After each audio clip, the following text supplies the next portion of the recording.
Welcome back to another video of me showing you some cool stuff I built. This time with a special guest, my voice. So today I'll be showing you this spaceship I built.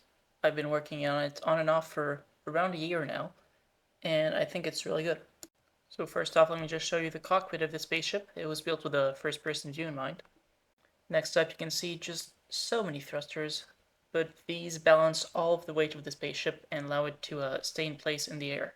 And right here you can see the stabilizer, which allows it to stay upright and balance itself. On the driver's seat with 7 and 8, you can open and close the doors. Number 1 turns on the antigrav, and number 2 allows you to go up. To go down, you can just turn number 1 on and off, or you can press number 6. And of course, landing gear is automated, like with any self-respecting spaceship. It does go pretty fast, but you can go even faster if you press number 3, which toggles a boost. In the description, as always, you can find a link to the creation on the workshop, and there you can find a more in-depth explanation of the controls. Now let me just show you the first-person view as you're driving. So you can see there's pretty good visibility, and a small screen on the right, which goes down when you activate. It also apparently distracts you when you're driving, and lets you crash into a tree, if you ever want to do that. So yeah, the stabilizing isn't perfect. It can take some hits, but not that big of a hit. So as we head back, I'm going to show you another very interesting feature of this ship, which are some bombs that you can drop on anything and pretty much destroy it.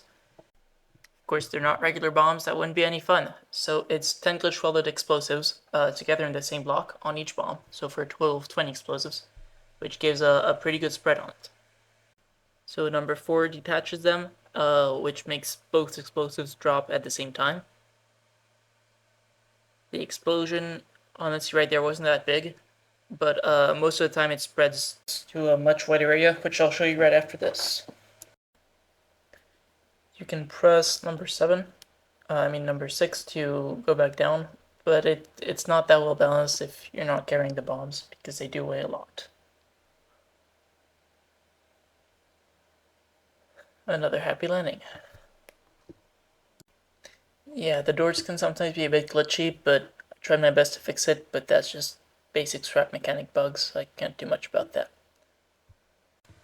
So let me just spawn another one, and I'll show you the passenger seat, which also has some cool controls. I always try to add a passenger seat to my creations, so I can show them off to my friends easier. But yeah.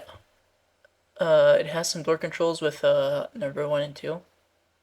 They're apparently inverted. Left is right and right is left. I'll try and fix that.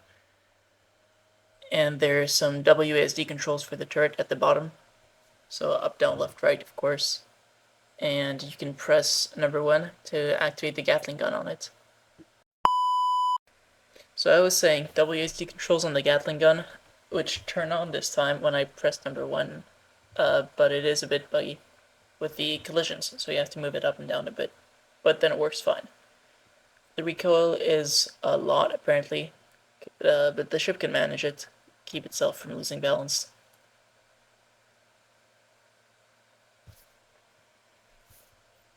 On the inside, you can see a lot of spaghetti as usual, but yeah, it's less complex than it looks, honestly. A lot of these buttons don't do anything.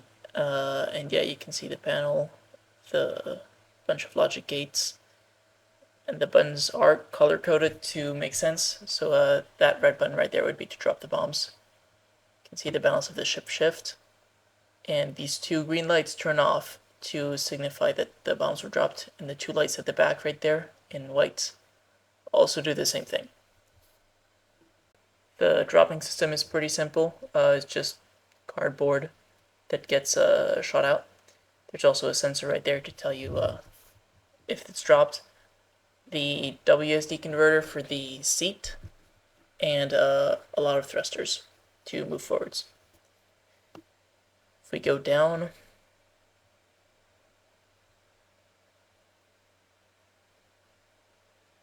yeah, there's automated landing gear. So yeah, I mentioned that the bombs weigh a lot, but the spaceship still balances itself.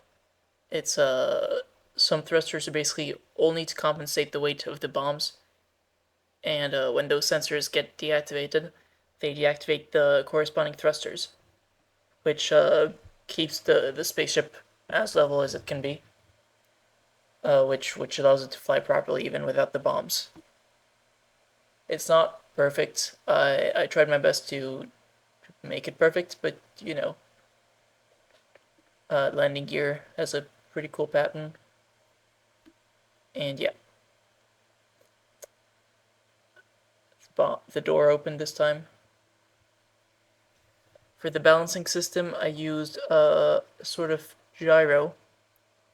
So you can see this area in the middle is stabilized with a stabilizer. That's basically the only, well, it's not the only glitch. I use glitch welding, but it's the only stabilizer inside the ship itself, which basically does all the balancing controls. So you can see that these sensors get activated corresponding on the angle, and then it's hooked up into everything else. Next up, the explosives. They are really heavy, as I mentioned multiple times.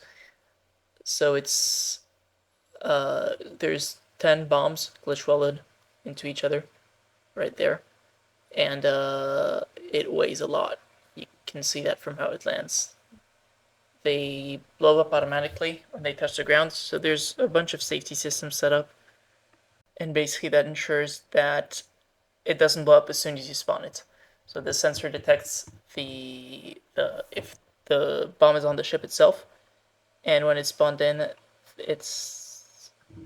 this red logic gate isn't hooked up into that green spud gun, which is basically the activation spud gun, which breaks a cardboard block, which makes all the bombs spread out.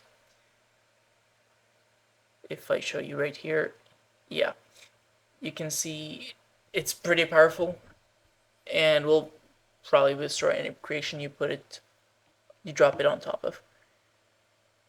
It spreads out a lot more than the explosion you saw before. And yeah, you don't have to worry about any fuse times because it blows up instantly, basically.